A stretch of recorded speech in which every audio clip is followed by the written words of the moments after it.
Hi, and welcome to the podcast.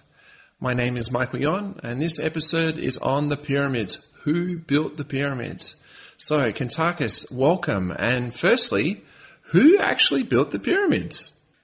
Michael, I have been asked many times, did the Egyptians actually build the pyramids? I decided after much thought to explain who built them and more to the point why they were constructed. Most of the pyramids were built approximately 20,640 years ago of human time. They were definitely, not built by the Egyptians, but by a race of beings called the Ilias. They came from a distant planet called Turius. They are great builders of many civilizations and are known for their architectural genius. The Ilias have and do travel to many planets to teach their knowledge, their wisdom, in order to help other species of beings grow in consciousness.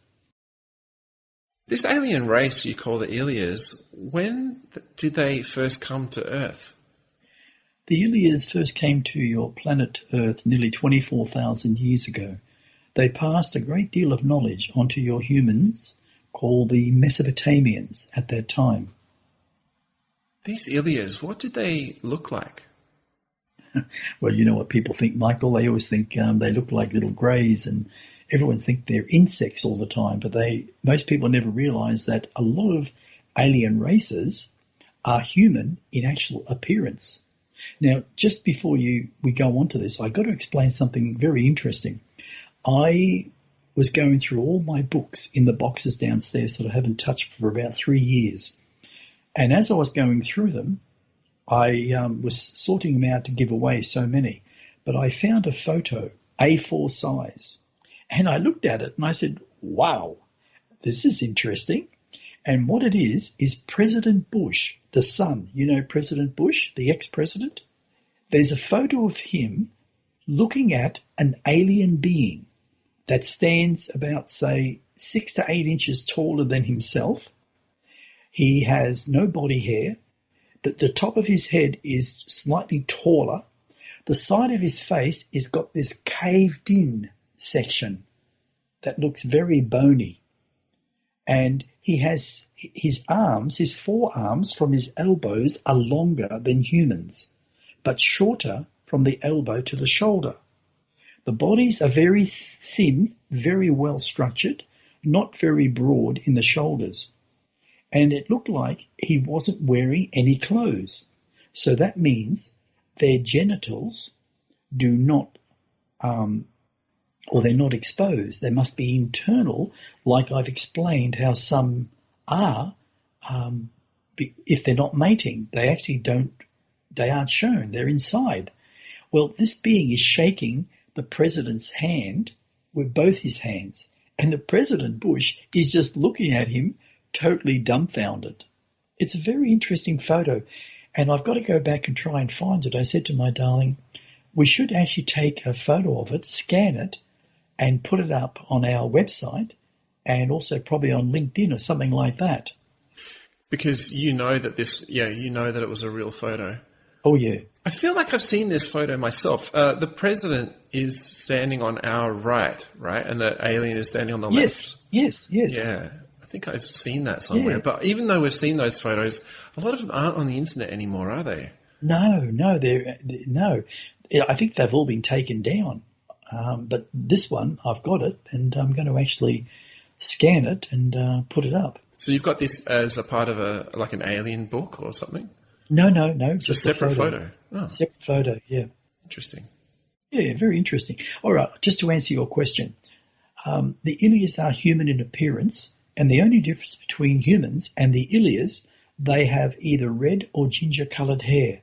All of their people are blue-eyed. Some are light blue, as others are dark blue. And it's a very shiny blue. To us, it may look a little unnatural. Their body, skin, is pale, and they stand around 1.7 metres tall, which is 5 foot 6 inches in height. So very similar to us. Do they have? Are they shaped like us? Like, are they thin or round or overweight or? Oh no, Michael, they are not. The Ilias have gone past the need for negative emotions, and that's what creates a lot of our problems here on Earth. They are not an aggressive race. They do not war within their structured civilization. Yet, I will admit, they have been attacked on several occasions in their past history. The civilization called the Nakarons have gone to their aid and have prevented the great loss of life and forged an alliance with them to benefit of both worlds. Their bodies are formed quite well in structure, quite strong in appearance, and can, if needed, be very forceful in defending their way of life. No, there are no overweight Ilias. That is due to their overall diet, as they are all vegetarians. Their planet is flourishing with large varieties of plant life, meaning vegetables, fruits, greens, very large beans compared to planet Earth. So what is the Ilia's main industry? Well, the Ilias do not see their farming as an industry, as they have no monetary system like on planet Earth. They are a very spiritual race, only having one form of a belief. And if I can put it this way, a spiritual way of life is based on all individual needs of life in all aspects. They simply all help each other no matter what, and have been around for a very long time in their own evolution. Do they have something like a trading system amongst other worlds? No, not really, Michael. They are very self-sufficient. They produce all that is required for their needs. The Ilias are renowned throughout many universes and known by many different races of beings, having gone to many planets and built many cities. They are highly respected for their knowledge, their technology, especially their culture in life. They are considered the great builders of the universe for their architectural creations. Their home, planet Turius, is just on 254,000 light years from planet Earth and have approximately 23 billion Ilias upon it. Their race is just on 19 million years old in evolution. They are a very peaceful race of beings and live in harmony with many neighbouring planets. There are no wars in their part of the universe, for wars as you have on planet Earth were abolished 6.5 million years ago. Ah, good. Is their planet Sirius the same size as Earth? And do they have a moon and a sun like we do? Their planet is a little under three times larger than planet Earth, and have 3 suns, 2 smaller than the third. There is no night, nor is there cold or intense heat, such as that which is presently being experienced on planet Earth. All of nature on their planet is in harmony. Wow. So speaking of harmony, like we're quite used to having night and day here. What's it like for them when it comes to their sleep patterns? Michael, they're a little bit like the Nakarons and a few other civilizations that I'm aware of. A lot of them don't actually have night because there's no need for a moon, and their sun is moving all over the earth because they have 3 of them. So that gives them light basically 24 hours a day if we use human time. And they do have a form of rest, which is like a meditation. They all do it at different times throughout that day. Like they don't have structured times that everyone stops at the same time. And how long might the meditation last? Anything from, say, 30 minutes to 3 hours. Yeah, depending on what they need, I guess. That's right. See, their way of life is very, very different in understanding like it here is on planet Earth. We believe that night is important. And if you look around the Earth today, everything is changing. People are now working throughout the night and they're sleeping through the day. And as we grow consciously, eventually in time, we will no longer have a moon, meaning we will no longer need to sleep. Our consciousness will advance into higher levels of understanding, and we will no longer sleep the way we sleep. Our body structure, chemically, in our cellular structure, will change, and we'll be vibrating at a much higher frequency than what we are at this present time. The Ilias don't need it, so they have anything from 1 hour to 3 hours. That's an average. and they find that very sufficient. And they draw energy in every breath, where we have no real understanding at this time about what breath is all about. We actually breathe simply to exist. The Ilias breathe simply because it gives them energy and they are aware of it.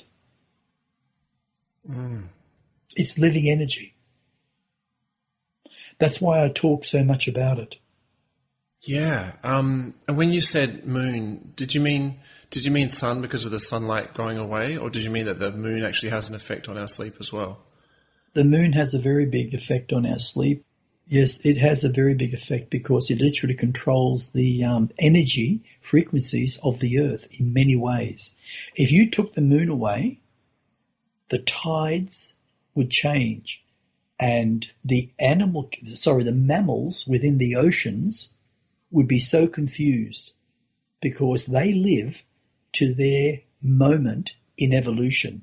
So they need the moon. But as things grow and change in consciousness, so does life. And we are now living differently. Our entire existence as human beings is speeding up. And we are the ones who are creating it, not the planet. But we do need to slow down. And so you said we're actually going to evolve beyond the need for the effect that the moon has, and then the moon will actually... It'll be pulled out, yes. If you look at the moon at the moment within the Earth's vibration, the moon has a pivot point. And sometimes if you were capable of taking a photo at different points while you were in space, you would see the moon stretching out always to the right of the planet Earth if you were looking directly at the planet Earth. In time to come, in a moment of existence, the moon will just disappear. It will literally be pulled out of our gravity field. And we will no longer have night. And we will have more suns coming into our vibration. And we'll probably end up with about 3 suns, just like the Ilias. Wow. And other civilizations.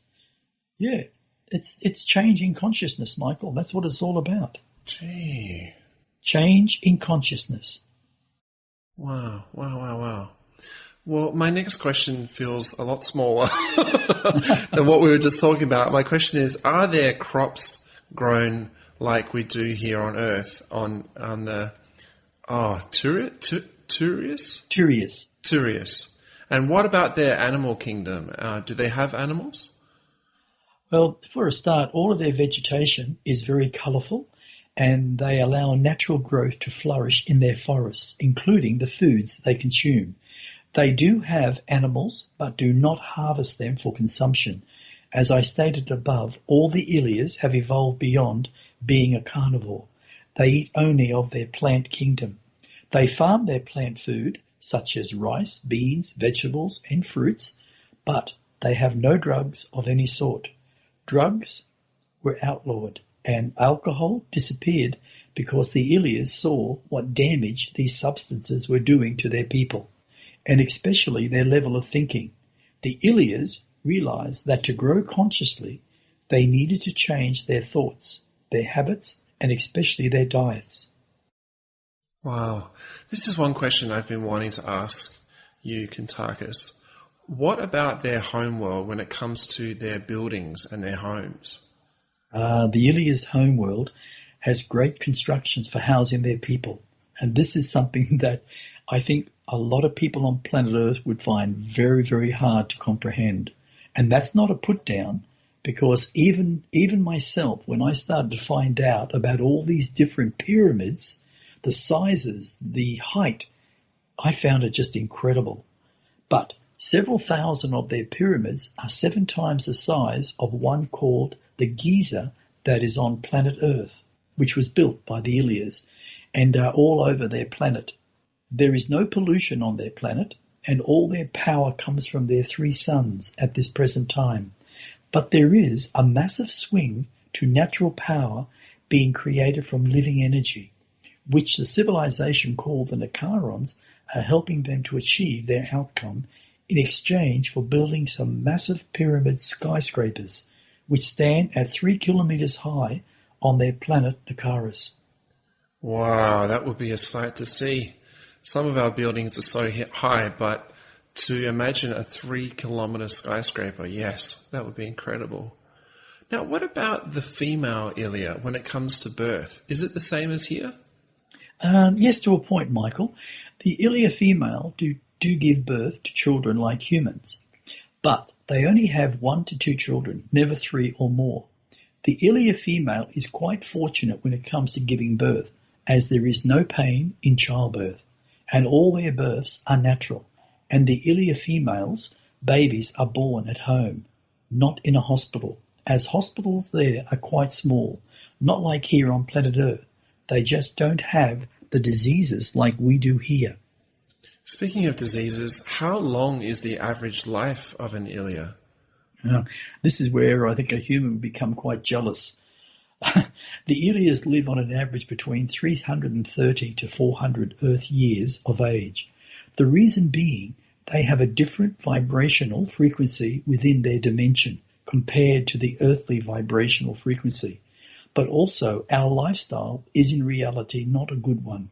We grow old because we are starving our cells of good nutrition, and we are conditioned to eat the same bad foods as our parents because it is within our genetics.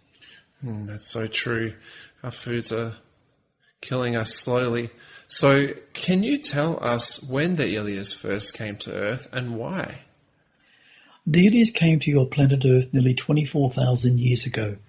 Their purpose was to help advance human consciousness by sharing their knowledge. The main purpose was in building their pyramids so they could use them as beacons for space travelers, similar to a homing device. The massive stone granite plates that once covered the pyramids were highly glazed like mirrors and had specific markings on them so travelers from outer space could be guided to their correct destination. These massive granite plates shone like huge mirrors and could be seen over vast distances. Great knowledge has been left in the pyramids in Egypt for future generations and will be discovered only when human consciousness grows beyond its present state of ego. That knowledge will change human beings into fully conscious beings beyond logic, beyond beliefs, beyond fears and insecurities. Ego as it is today will dissolve into the nothingness from which it was first created. Eventually, when human ego is dissolved, there will be no greed, no wars, no judgment, and no control over others. No religions, no military, no law, and no governments to dictate by controlling the masses by using fear. Wow. So what you're saying, the Egyptians that lived back then did not build the pyramids? There has been lots of so-called proven theories, but that is what they all are, theories. They sound good, even look good. Yet, let's be truly honest, if we were to stand back and just look at a pyramid, the size to begin with, look at each boulder carved out to perfection, let alone the weight in tons, and how many boulders each pyramid has in order to create or complete it. If you have an open mind and heart, you will begin to see how foolish it was of some humans to believe they were built by thousands of human beings back then and directed by the Egyptians. All the amazing buildings built back in human past were first instigated by extraterrestrial knowledge, and the human population were used as the labor where needed. The Egyptians are only 7,000 to 9,000 years old, and the pyramids were built 20,640 years ago. The Ilias back then understood energy and had great machines that could levitate tons of weight at a single moment. The great massive boulders that formed the pyramids were created from sand and a material created by the Ilias to bond them together, much like your concrete of today which bonds your buildings. Just a quick question. How long did it actually take to build all the pyramids? The pyramids were built in less than 2 years of human time, and what you see with your human eyes is not the full picture. As you look at the pyramids, you see the ones above ground, but also there are deep caverns beneath the ones on top. In human time, your archaeologists will discover them, but the knowledge contained within them will be kept hidden from humanity for fear of those in power losing control. Why would the powers to be want to keep information like past knowledge from the masses? Michael, everything that is within this moment of time is not what it seems. The truth has been hidden from humanity so that the human individual does not grow strong in thought consciousness. For if humanity grew beyond their present level of understanding and thinking, the powers that control you as humanity could not keep you down and would no longer be able to control you. Humanity would open up their self-awareness to higher levels of understanding and would see a much broader picture of life that is beyond what you now know as your human existence to be. I see. So why did the Ilias leave Earth? It was the one thing that still plagues humanity today, Michael. It's called greed and power. It entered into some of the Ilias who had mated with human beings on Earth, and because ego is what it is, the Ilias made a conscious choice deciding it was time to leave Earth. As a result of this corruption through mating, some of their people had to remain behind, and that is why there are human beings born throughout each generation with red and ginger hair. Ego generates powerful negative emotions, and these emotions have created and are creating destruction on planet Earth through violence. This has been happening for a very long time, over many thousands of human years.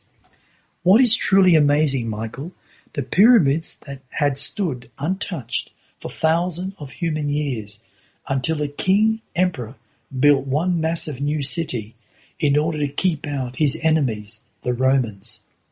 To build a new city and its protective walls, the massive shiny mirrored plates were removed from 2 outer layers of the pyramids. The Romans still did conquer the city and completely destroyed the entire city. What was left was buried under thousands of tons of sand over a long length of time. In time to come, a simple man will discover the remains of the city, and more truth of what has been expressed will come into light for humanity to see and grow from. One other thing I must express. The language known as Sanskrit is the language of the Ilias and also of the Nicarons.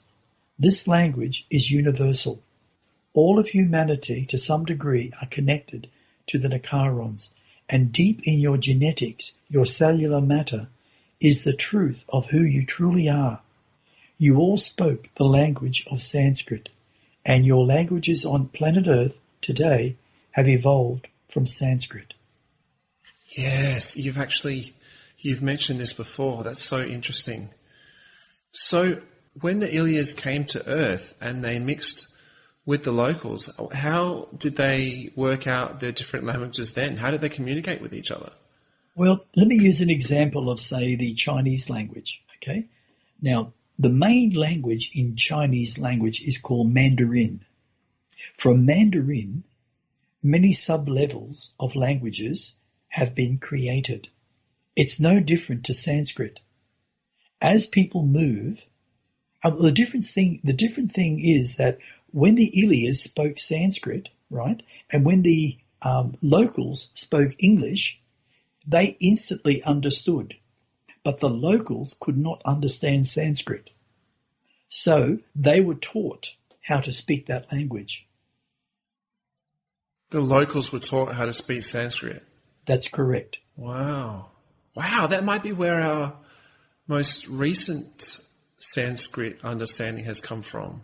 Absolutely. Even though when, as you said before, 928,000 years ago, when the 86,000 Nicarans were put here, all of them spoke completely fluent Sanskrit, That's right. of course. But as they evolved, everything changed. Yeah. It's just natural hybrids of languages became known all over. Yeah, that's interesting. I want to ask, how many arrived on Earth when they actually came here? Well, 2 Ilias ships came to Earth and carried roughly 300 Ilias in each ship. Wow. And how long did they stay on Earth? The Ilias first came to Earth around 24,000 human years ago and travelled back and forth over a period of 3,360 human years. They travelled all over the planet Earth, mapping it all out before they built the pyramids, mainly to try and find the best positions for outer space travel. Now, that outer space travel, is that for travellers that are coming in to land on Earth or going elsewhere? No, to come and land on Earth. And that's only the Ilias. Ah, it's all for them, yeah. That's right. Yeah. And they haven't been back since this time? The Ilias, no, mate. No, they have not. The reason they did not come back is because it's a negative when I speak about human beings, and I don't mean to sound negative, but I cannot speak it unless it's the truth. So the truth is, we here have evolved over 928,000 years, and I've said this so many times, but I feel I need to repeat it because it's an essential part of the understanding of why we are the way we are. Humanity has had over 157,000 violent wars. Nearly 19 billion humans, not million, billion humans were slaughtered in that time. The thing is, when we do things like that, and we war, we murder, we rape, whatever, we create tremendous amounts of negative actions, which is karma. That's why karma was set up. That's why the understanding of the meaning of karma, what you create, you become. And being so negative, it affected the Ilias to a point. And that's why some of the Ilias literally started to mate with the humans. And it's the energy at work. Whereas on the Ilias planet, there's no negativity like we have on Earth. Everything works in harmony. And this is where we will eventually get to. It will happen. But it's going to be a long time. What we have to change is our thought thinking, our thought patterns. We have to get rid of the negative things of the ego that literally control our thoughts, especially things like examples, domination, dictatorships, control, hate, anger, violence, murder, rape, wars. We have to get rid of all those things in our own race as human beings. If we don't get rid of that, we will never change our thinking, which will hold us in a vibration that is lower than other civilizations who have been around for millions and millions of years. And that negativity can affect. Now, I've used this very simple example, and I'll say it again. If you put, say, 5 people in a house, and let's say they all smoke, they all drink, and they take drugs. That's pretty heavy, but let's say that's what's happening. 12 months later, one of them becomes really sick, and they are sick for a long period of time. And they said, I can't keep doing this. I'm going to die if I stay here. So they leave. And they find life very difficult. But they start to hang around people that have a different point of view. They don't take drugs every day. They don't drink alcohol every day. They don't smoke cigarettes every day. They don't have low thought consciousness every day. And this person stays away from that form of life, say over 12 months. They end up fixing themselves up. They get rid of their addictions. They get a job and they're feeling really good.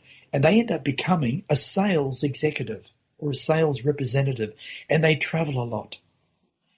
One day they traveled and they suddenly realized, oh, that's the house where I used to be with those people.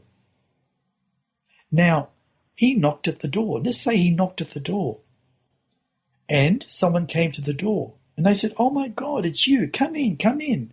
And as he came in, he saw there was a new person that took his place, and there were still 5 people, and they were all doing the same thing. And they say, you want some marijuana, a drink? He looked at them and he said, no, mate, but thank you anyway. I have to leave. And he walked out and he never looked back. That is negative energy working, and it pulls people down. And we're not even aware of it that is being done. It's only when we have a traumatic situation in our life where we suddenly realize that if we don't change, we're going to die.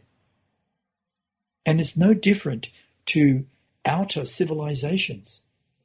It's called preservative. You know, like, what's that word you use? Preservation. Preservation. That's it. Preservation of life. Hmm. And that's what happens. Yeah. I understand that. Now I wanted to ask, how many actually stayed behind when it was 3.3 thousand years later when the Ilias decided to go, and you've explained why. How many actually stayed behind? Well, actually, in total, it was 23. Now, when I say 23, there was also children. Because it had been such a long time, yeah. That's right. They never went back to their planet. They stayed there on planet Earth. So yes, they would be evolving and living amongst the locals. They were no longer apart. They couldn't be. And this was an understanding that they should have understood from the word go, but they didn't. So in reality, it was 23, naturally, plus the children, plus evolution. But there were also at that time 16 Ilia males and 7 Ilia females. So what we were saying before, it could have been a much, much larger number in their mating on planet Earth. But originally, it was only 23 that decided to pull away from the Ilias and become human. So they had human children. So there would have been a very large number. Yeah, and did you say they ended up travelling and staying elsewhere? Many did, yes. Can you explain that? Yeah, many decided to actually move to new areas, new places, because they realised they didn't want to stay where their friends were, like their Ilias. They wanted to move away because they felt, well, we can't go back. We've done our own destination, so we have to now leave. So they decided to leave and actually change a new civilization, create a new civilization somewhere else. And they did. Wow. Did you say, like, years ago, I think you might have said one of the spots they went was it Scotland or somewhere around there? Yes, that is true. They did go to different islands. Yes, they went to different islands. And so this is literally where correct me if I'm wrong, this is literally where we now see in the genetics and in the people that grow around us, red hair and also blue eyes are both because of the Ilias. Yes, Michael. All the Ilias, it's like I said before, all the Ilias civilization either had full-on red hair or full-on ginger hair with most sparkling blue eyes. And one interesting thing is they did have the ability to see quite clearly in the dark because there's no dark on their planet. So when they were here at night, they saw very clearly. Even in colour? No. Not in colour, but they could literally define quite clearly everything around. Where a human would stumble over a rock, where an Ilia wouldn't. They would see the rock. Wow. So it's like a low level of light that they can see. That's right. Is it like, how does it compare to like a cat? I think it's better than a cat. Yeah, I was going to say Much better than a cat. Yes, their senses would be far more advanced than a cat because they have no night. Yeah. So you mentioned that humans actually helped with some of the labor of building the pyramids. I wanted to ask, can you go into some detail about that? And also, was there like fear and tension among the locals because the Ilias were there? No, the locals actually accepted the Ilias pretty well with no hesitation, mainly because the Ilias were sharing different foods, and even some of the foods of today came from the Ilias, like the different types of fruit. This is now, you're going to find this really interesting. And I eat them and you eat them because I told you about them. You know what's that fruit? Dragon fruit. Dragon fruit. Now the dragon fruit is different to what it was back all those years. It's changed in evolution. But back on their planet, the dragon fruit is exactly the same color, but about 30 centimeters in diameter, in a shape like that, like an egg. But the skin's the same. The green leaves are the same. They're not leaves actually. They're like a cactus. They come from a cactus plant, but they've become smaller. But the actual interior of the fruit is identical to what it is today on their planet. It's interesting. Yeah, wow. So so you're definitely saying that. Who else knows that? Who else knows that the dragon fruit comes from the ones who built the pyramids? No, they don't. They don't. Right, and it's the most delicious food. I've said to you that the seeds look like poppy seeds, right? Yeah. But what's within that seed is absolutely mind-boggling when it comes to nutrition. And the protein level in that seed is enormous, but it's a different type of protein. It's a protein that actually builds muscle and helps purify blood. It's quite incredible when it's broken down. So what about, can you explain how humans were actually involved in building the pyramids? Oh, yes. Thank you. Yes, the locals would stand around and watch. When the ships first came in, the locals were amazed, but it's like they weren't scared. This is what's really interesting. And as the ships came down, the Ilias didn't create any hologram or falseness. They just came down and landed where it was convenient so they would not affect anyone of the locals. And when the doors opened, the locals didn't throw spears or swords or anything like that or attack them. They stood there looking. They were amazed. They did have a little bit of hesitation. And I remember the first Ilia, who was basically like an admiral, he literally put his arms out and he said to them, he said, "I am here to help you, not to harm you." Right? And when he spoke, they actually understood. They must have understood what he said because they all put their hands up and they say, "Who are you?" And then they created a table, a massive table, and representatives of that race sat with the Ilias and drank this most unusual liquid that they have and discussed and explained who they are, where they come from, why they're here, and what they wish to do. And the most important part was they brought like items down that they gave them, like trinkets and things like that. And they loved it. So they were accepting the Ilias without confrontation. Yes, there were some people that ran away because they were frightened, but not angry or wanting to be violent or attack. And that's what's really interesting. We today on Earth, if an alien ship comes down and they look like they're threatening, we'll shoot first and ask questions later, right? Where we need to sort of realize that there are bad aliens, but there are also lots of good aliens that want to help advance the consciousness of a species.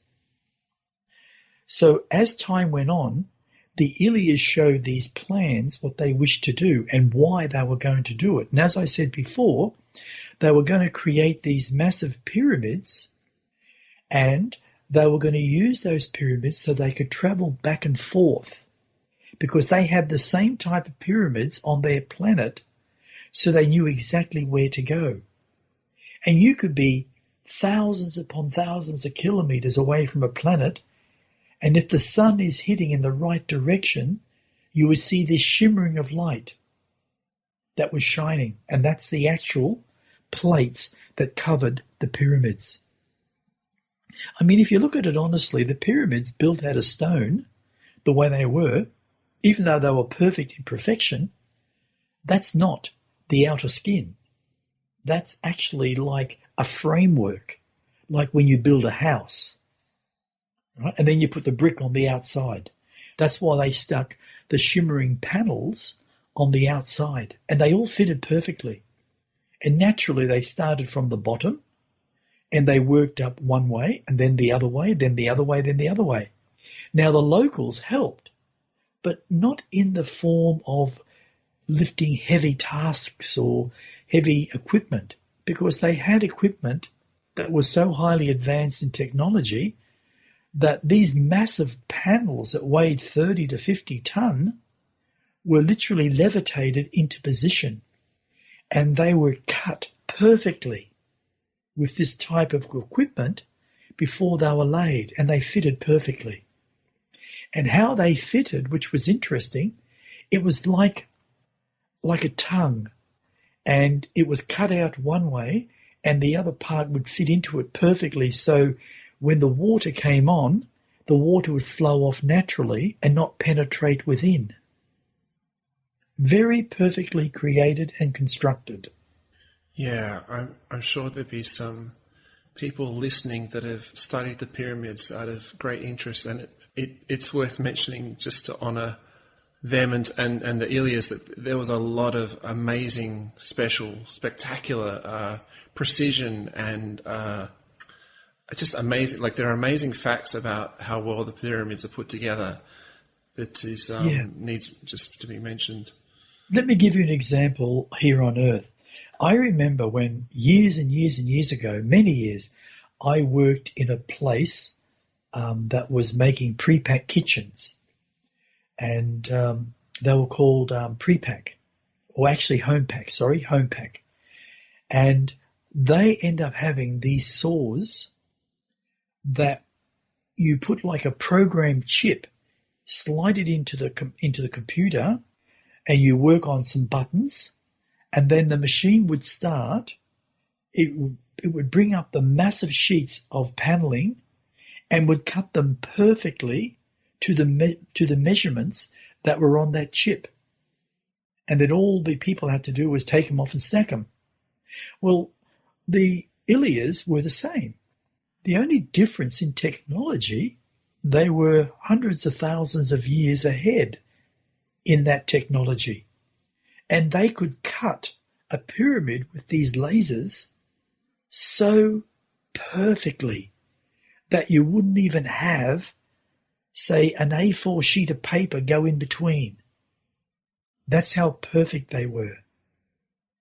And water couldn't get in between it because it was so perfect. And if you stood back, say, 30 feet, and you looked at the pyramid with these massive shiny panels on it, you would not see the line where they're joined.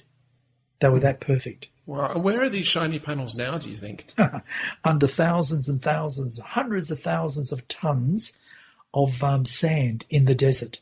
And the reason they're covered up, like many other things are covered up, is because when the Romans conquered the city, they, through pure arrogance, pulled the entire city down and destroyed it. And that's what the commander said. I want this city destroyed to ground level. And they did. And they didn't kill the people. They killed many soldiers, but they said, you go out to the deserts and you survive on your own. Now, there were some that said, we want to come back with you. And the Romans accepted that. They took back hundreds of these people that once lived in the cities, mainly women, children, and fathers. Some of the soldiers, but not many. But that city was destroyed, and it was dug, and many panels were just all buried. And over thousands and thousands of years, the entire desert changed. And what's really interesting about the deserts is that sand moves deep underground because the earth is moving constantly. And what happens to these panels, they sink more and more and more. It's like if you build a house on sand and they say it's the best foundation. It is if there's no water. But once water touches sand, sand dribbles and moves and changes shape. And when that happens, underground rivers, things are sinking all the time and changing. And that's what's happened to that massive city. So literally not one of these reflective panels has actually been found by modern man. Never. Wow. No, not yet. Not yet. Wow. Not yet, but it will be. In time to come, it will be. And it'll be an amazing new discovery, that's for sure. You know, Michael, these caverns that exist below some pyramids are a miracle for humanity in the future to come. And they will be discovered. And there is knowledge, yes, and wisdom that the Ilias did leave behind. And they knew that humanity would never be able to find these deep caverns until later on in human history, when it is right. Yes, and there's like indicate. I think people that get really attracted to the pyramids, they're pulled in by this excellent. Like I have to give one example because it popped up recently for me. Apparently, something like the angle of, oh gosh, I hope I say this right. The degree to which something was made in one of the pyramids is actually equal to the first 7 or so digits of the number of the speed of light. And so these people are saying, wow, whoever built the pyramids, they were so clever, and they're leaving, and I guess I'm saying like they're leaving clues to greater knowledge. And you're saying there's greater stuff deeper and deeper that we'll eventually find. Absolutely. And one of the most interesting factors of the pyramids is they're not just built as homing devices. The structure within the actual pyramids have been designed in a specific way that it creates and manifests energy. And this energy is being released into the air. Outer air. In our outer air. Wow. And it has been for thousands and thousands of years. Now, the Ilias had a plan. They were going to stay here longer, but they decided not to for their own personal reasons. Their intention was to build massive pyramids all over the planet. That's why they were mapping it. And they still have those maps today in their archives. And you never know. Maybe one day in human time, they may come back. But what's really interesting is these people who are walking around with ginger hair, and I mean red hair, with really shiny blue eyes, and maybe through the generation that's changed a little. But they have to also realize that they are still part Nakaron, but also a bigger part They are Ilias, which are a very highly advanced species. And genetically, I think we know redheads to be able to handle more pain. Their pain tolerance is higher. That is actually very true. So that would have come from the Ilias. Yeah, and what didn't come from the Ilias was the temper, because a lot of redheads and gingerheads can be quite volatile. That is the human side. Okay. I guarantee that. That's the human side. The Ilias are not a violent race, and they don't lash out. But when you mix certain genes together, you can change the chemical structure of a species quite dramatically. Wow.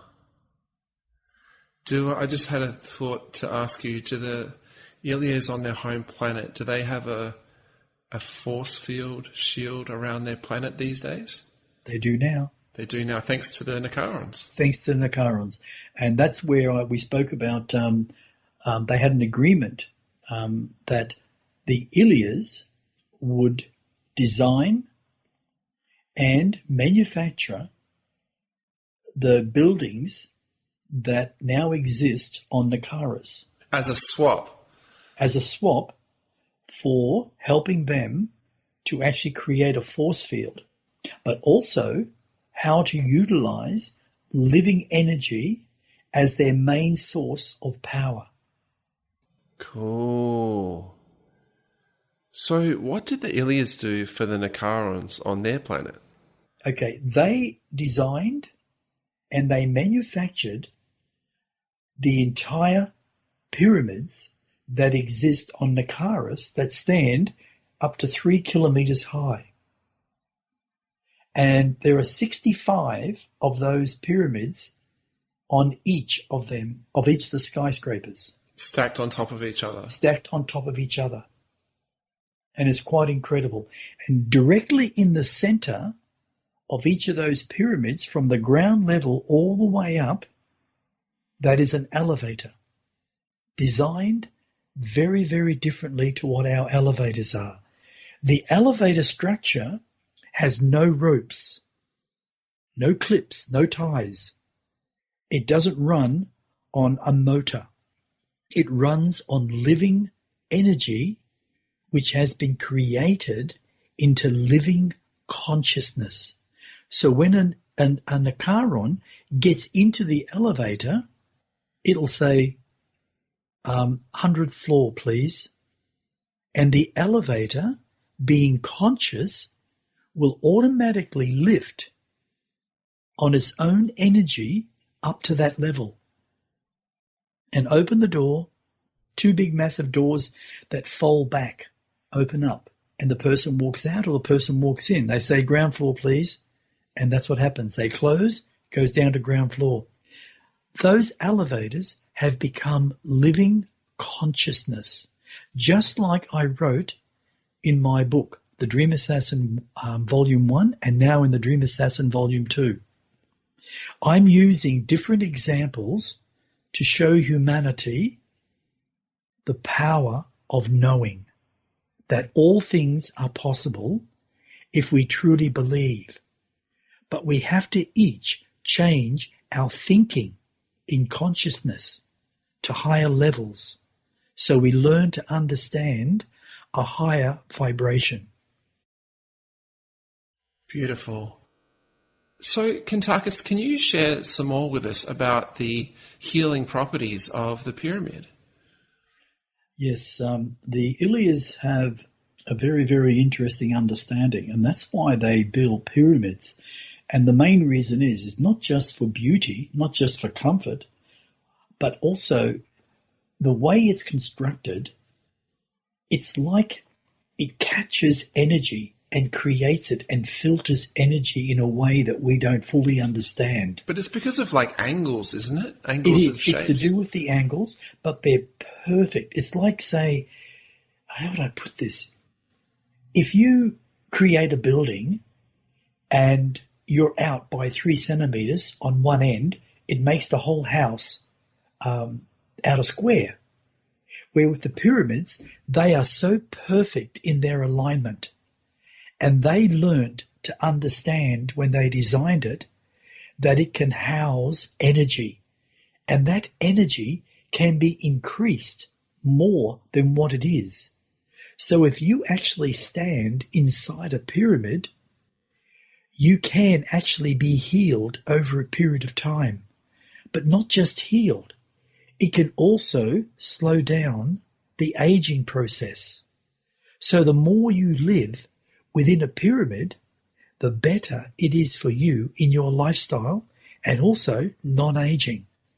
The only difference is the Ilias have a very unique diet, not just being vegetarian, it's what they consume. We have a very different diet. And what our diet is doing is not just killing us, it's making us grow old, as I said before. And so what is it that they consume that is very specific? Their fruits are very, very different in nutrients and structure. It's like because their planet is so balanced, there's no violence. Everything seems to grow in harmony. They don't have what we have in our forests, in our rainforests. In our rainforest, we have the most dangerous creatures, from spiders to ticks to snakes, everything, even frogs. Frogs can spit at us and kill us. It's so toxic. And they get that toxicity from what they eat. But on the planet Taurus, they don't have that. Their planet is in harmony because the Ilias are in harmony. If we as humans changed our diets, changed our pattern thinking, our thought consciousness, we would start to become more balanced, which then creates balance within our earth. And what you would find over hundreds of years, a lot of those creatures that are deadly would dissipate, would die out, because they were no longer needed. Those type of creatures live in negativity, just like the dark forces that we spoke about. They came to planet Earth because they were attracted by our negativity from our past to our present. And we will never get rid of them until we change our thinking. Sure. Very interesting. Oh, well, that's been fantastic. Thanks so much, Kuntarkis, for all that you've shared on the pyramids and the Ilias. I'm very welcome, Michael. Very welcome. Now, thank you. Now, if you've been listening and you have a question about this or about any of our episodes that we've done in this podcast, please just send an email to kuntarkis@gmail.com, including if you'd like some private time to speak to Kuntarkis, which I highly recommend. Again, kuntarkis@gmail.com. That's it for now. Thanks so much for listening. My name is Michael Yon. Catch you next time.